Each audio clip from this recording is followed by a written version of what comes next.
So hello guys, अब हम लोग स्टार्ट करने जा रहे हैं पपायरस के बारे में। पपायरस हमारे बहुत ही ज़्यादा इम्पॉर्टेंट है इजिप्शियन मेडिसिन में, जो कि हमें इस बारे में बताते हैं कि ये इजिप्शियन मेडिसिन क्यों इतना ज़्यादा फेमस है। तो हमारे पास टोटल 7 पपायरस है। George Ebers papyrus, London papyrus, Brooks papyrus, Berlin papyrus, Kahun papyrus और एडविन स्मिथ पपायरस। ये सारे पपायरस हैं, जिसमें से फेमस बहुत ज़्यादा है जॉर्ज एबर्स और एडविन स्मिथ पपायरस। ओके, मैं अभी आगे आपको बताऊंगी इन सब के बारे में एक एक करके। ठीक, अभी हम स्टार्ट करते हैं जॉर्ज एबर्स पपायरस। तो जॉर्ज एबर्स पपायरस का मैं कंक्लूजन बता देती हूँ कि इसमें क्या क्या है। सबसे पहले तो इसे एबर्स पपायरस जो है हमारा, पपायरस एबर्स भी कहते हैं इन्हें, और ये फेमस है बहुत ज़्यादा क्योंकि ये बहुत ज़्यादा पुराना है और इसमें हर्बल मेडिसिन के बारे में है। ठीक है, और इसको जॉर्ज एबर्स कहते हैं क्योंकि इसको जॉर्ज एबर्स नाम के इंसान ने ख़रीदा था। और ये हमारा जो पपायरस है ये एडिटेड फॉर्म है।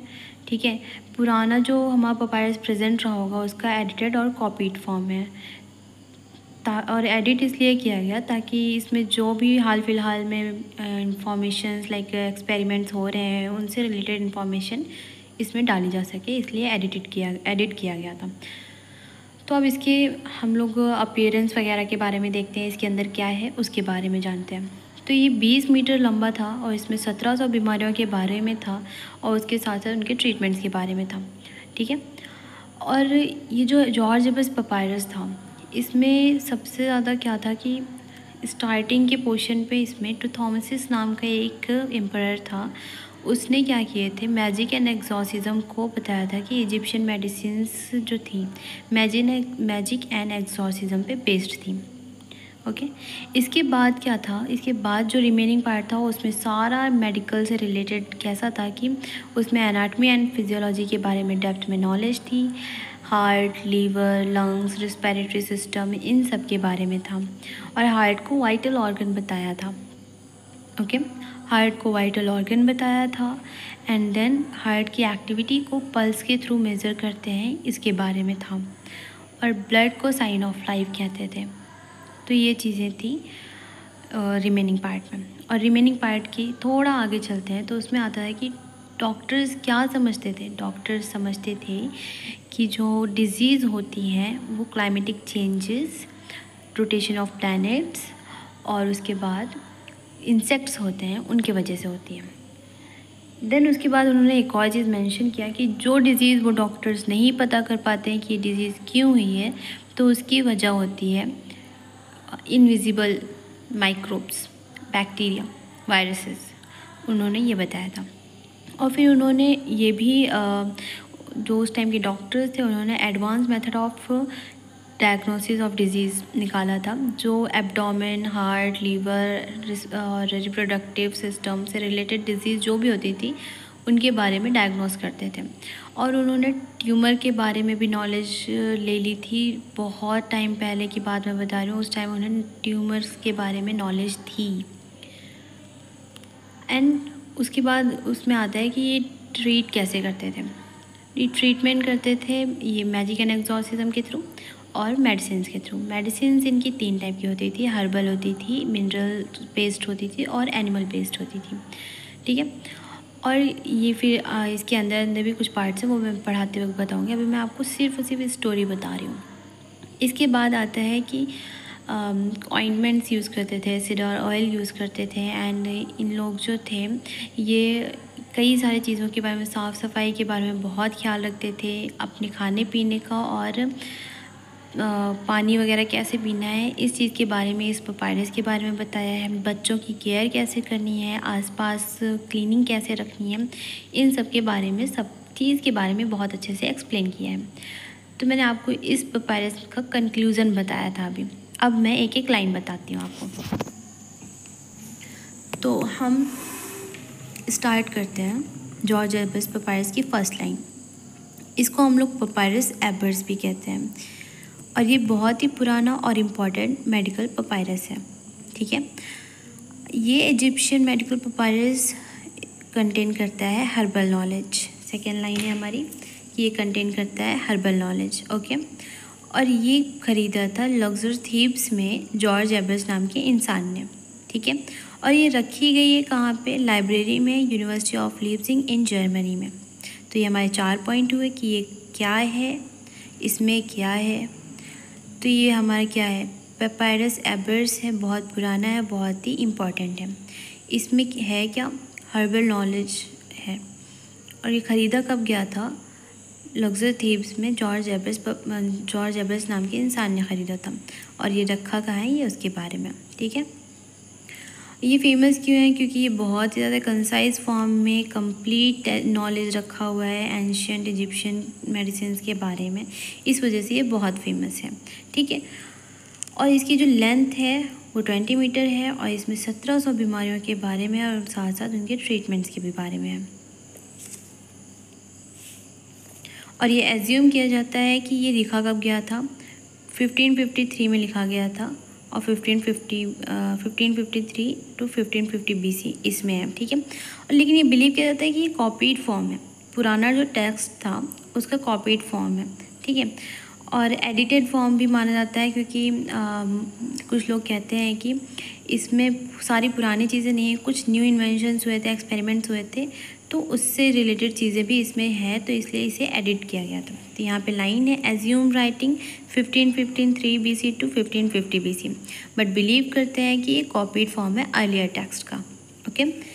जो भी इस whatever is written in this papyrus, जो भी लिखा है इस पपायरस में वो एडिटेड फॉर्म है। मेन पर्पस क्या था इस पपायरस को एडिट करने का? जितने भी इंफॉर्मेशंस है रिसेंट की वो इसमें लिखी जा सके, मेंशन की जा सके। तो ये हो गया आपका। और इसको आप लिखो कि ना लिखो ये इतना इम्पॉर्टेंट नहीं है। अब ये इसका इतना इंट्रोडक्शन था, अब हम इसके आगे चलते हैं इसमें है क्या क्या। तो मैंने आपको बताया था कि एक टुथोमिसिस एम्परर था, उसने इस बुक में लिखा था इजिप्शियन मेडिसिन बेस्ड है मैजिक एंड एक्सॉर्सिज्म में। ये उसका हो गया पहला पॉइंट, ठीक है। फिर remaining part of this papyrus, जो बचा हुआ पार्ट है इस पपायरस में, वो पॉइंट आउट करता है कि एंशियंट इजिप्शियंस जो भी थे उन्हें डेप्थ नॉलेज थी एनाटमी एंड फिजियोलॉजी के बारे में, ठीक है। मैं आपको सब बता चुकी हूँ, अभी मैं उसका line by line point wise आपको बता रही हूँ, आप इसको नोट करते जाना और उसे आप खुद याद करोगे तो फिर बेहतर होगा, ठीक है। तो मैंने आपको इंट्रोडक्शन में क्या क्या बताया आप याद करो कि पपायरस एबर्स है, बहुत पुराना है, इम्पॉर्टेंट है। फिर इसमें हर्बल मेडिसिन के बारे में, इसको ख़रीदा था जॉर्ज एबर्स ने लग्जर थीव्स में। कहाँ रखा हुआ है? Library of university of Leipzig in Germany में। फेमस है क्योंकि ये कंसाइज फॉर्म में है और कंप्लीट पपायरस है एंशियंट इजिप्शियन का। लेंथ कितनी है? 20 मीटर है, 1700 बीमारियों के बारे में है और उसके ट्रीटमेंट के भी बारे में। फिर ये पॉइंट्स जो हैं आपके, ये कॉमन पॉइंट्स लाइक कि इतने इम्पॉर्टेंट नहीं है, आप मेंशन करो तो ठीक है, नहीं भी कर रहे हो तो कोई बात नहीं है, लेकिन ये सन आपको याद रखना है बस कि ये एज्यूम किया जाता है कि ये 1553 टू 1550 BC में लिखा गया है, लेकिन ये कॉपीड फॉर्म है अर्लियर टेक्स्ट का और एडिटेड है। क्यों एडिटेड है? क्योंकि कुछ रिसर्चेस वगैरह थे जो इसमें नए डाले गए हैं, लिखे गए हैं, ठीक। अब हम आगे बढ़े। टुथोमिसिस ने इस बुक में मेंशन किया था मैजिक एंड एक्सॉर्सिज्म के बारे में, और जो रिमेनिंग पार्ट था उसमें एनाटमी एंड फिजियोलॉजी के बारे में है, ठीक है। और इसमें हार्ट और ब्रेन से भी रिलेटेड जानकारी दी हुई है। हार्ट को वाइटल ऑर्गन समझते, मैंने हार्ट के ऊपर ऐसे साइन लगाया, मीन्स कि ये हार्ट के बारे में लिखा हुआ है। हार्ट वाइटल ऑर्गन है और इसके मूवमेंट को हम लोग नोन बाई पल्स, इसका मूवमेंट हम जानते थे पल्स के थ्रू, मीन्स कि हार्ट का मूवमेंट, ओके। तो टुथोमिसिस का हो गया मैजिक एंड एक्सॉर्सिज्म। देन हमारा यहाँ पे क्या था कि एनाटमी एंड फिजियोलॉजी के बारे में अच्छी सी नॉलेज थी। Then vital organs, heart, brain और इन सब के बारे में नॉलेज थी। और हम हार्ट की एक्टिविटी को कैसे जानते थे? पल्स के थ्रू। इजिप्शियन डॉक्टर्स ने क्या बताया था? रेस्पिरेटरी सिस्टम के बारे में भी बताया था और उन्होंने जाना कि ब्लड हमारे लाइफ में बहुत ज़्यादा इंपॉर्टेंट है और वो साइन ऑफ लाइफ है, ठीक है।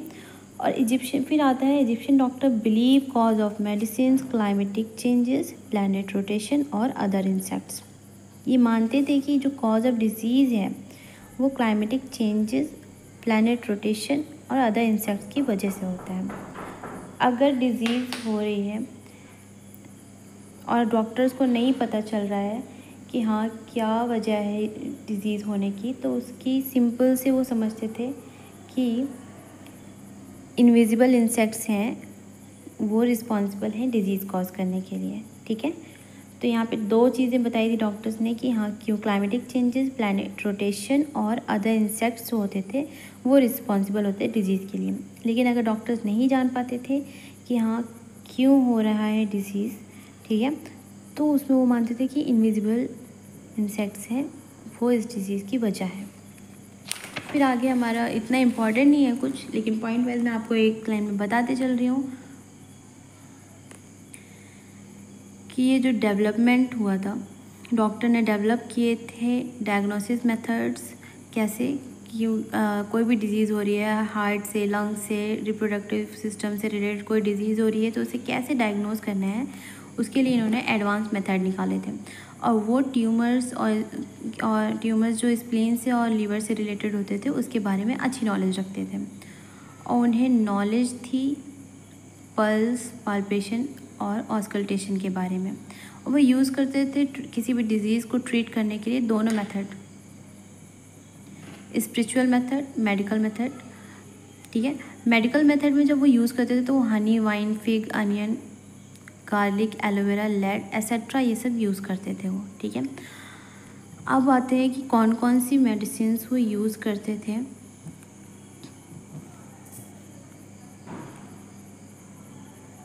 कौन कौन सी मेडिसिन थी जो वो यूज़ करते थे।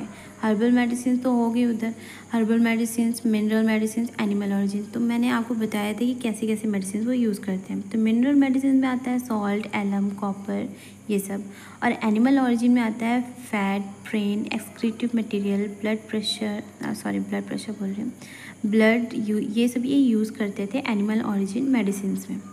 फिर ऑइंटमेंट्स यूज़ करते थे, कैस्टर ऑयल यूज़ करते थे, और इस पपायरस में हेल्थ से रिलेटेड भी बहुत सारी चीज़ें दी हुई थी उन्होंने जो ज़रूरी थी ह्यूमन बींग्स के लिए। ठीक है, तो मैंने आपको थोड़ा सा शायद कंफ्यूज किया है पहले की लाइन से, तो मैं यहाँ पे फिर से बताती हूँ कि ये जो डॉक्टर्स थे उन्होंने डायग्नोसिस मेथड्स डेवलप किए थे, कैसे कैसे डिजीज़ेज जो होती थी, हार्ट, एब्डोमेन और रिप्रोडक्टिव डिजीज़ेज जो होती थी उनसे रिलेटेड, और उन्हें बहुत नॉलेज थी ट्यूमर्स ऑफ स्प्लीन और ट्यूमर्स ऑफ लीवर के बारे में, और वो उनको नॉलेज थी पल्स, पाल्पेशन और ऑस्कल्टेशन से रिलेटेड। जो भी वो ट्रीटमेंट करते थे वो 2 मेथड से करते थे, स्पिरिचुअल मेथड था और मेडिकल मेथड था। As a medicine, spiritual method तो आपको पता है मैजिक एंड एक्सॉर्सिज्म, या फिर वो गॉड एंड गॉडेस को पूजा करते थे, और जो मेडिसिन के तरीके पे वो यूज़ करते थे वो Honey, fig, wine, onion, garlic, लोबान, एलोवेरा, लेड इन सब को यूज़ करते थे। और 3 टाइप की मेडिसिन होती थी, herbal medicine, mineral medicine, animal origin. ठीक है, तो उसके बारे में मैंने आपको बता दिया कि कौन कौन से रिलेटेड मेडिसिन हुआ करती थी, इसको आप याद कर लो, और नहीं भी याद करो तो मिनरल मेडिसिन आप याद रखो कि हाँ सॉल्ट, एलम और कॉपर ये थे, और वहाँ पे जो मैंने बताया हनी, वाइन, फिग ये सब मेडिसिन याद करो। एनिमल ओरिजिन इतना इम्पॉर्टेंट नहीं है। फिर ऑइंटमेंट हमारी आती थी। ठीक है, ऑइंटमेंट हम वॉन्ड्स पे यूज़ करते थे, कैस्टर ऑयल यूज़ करते थे, और ये पपायरस वेल बीइंग हेल्थ के लिए बहुत ज़्यादा इम्पॉर्टेंट था। लाइक कैसी लाइफस्टाइल होनी चाहिए, क्या करना चाहिए जिसकी वजह से हम हेल्दी रहें, और जब हमें डिज़ीज़ हो जाए तो हमें क्या करना चाहिए कि हम दोबारा से अपनी हेल्दी स्टेट पे आ सकें, इन सब के बारे में था।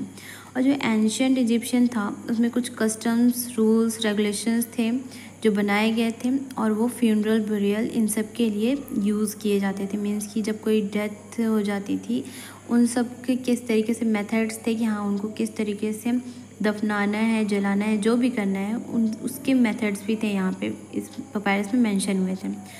और आगे के हैं कि होम एंड स्ट्रीट्स को साफ़ सफाई के साथ रखना है, मीन्स कि क्लीन एंड सैनिटाइजेशन सिस्टम ये मेंशन था उस बुक में। और पीपल्स जो थे emphasised and very conscious, peoples were very emphasised and conscious to take proper food and boil water. जैसे मैंने बताया था कि लोगों के खाने पीने के लिए कैसे उन लोग को रहना है, ये सब चीज़ों के बारे में इसमें बताया गया था। और न्यू बॉर्न बेबीज़ की कैसे नरिशमेंट करनी है इसके बारे में इस पपायरस में बताया गया था। तो ये हो गया आपका जॉर्ज एबर्स पपायरस। अब मैं आपको इसकी नोट्स प्रोवाइड कर दूँगी, मैं प्रोवाइड नहीं कर पा रही हूँ बट मैं ट्राई करूँगी कि मैं आज उसे अपलोड कर दूँ। Thank you.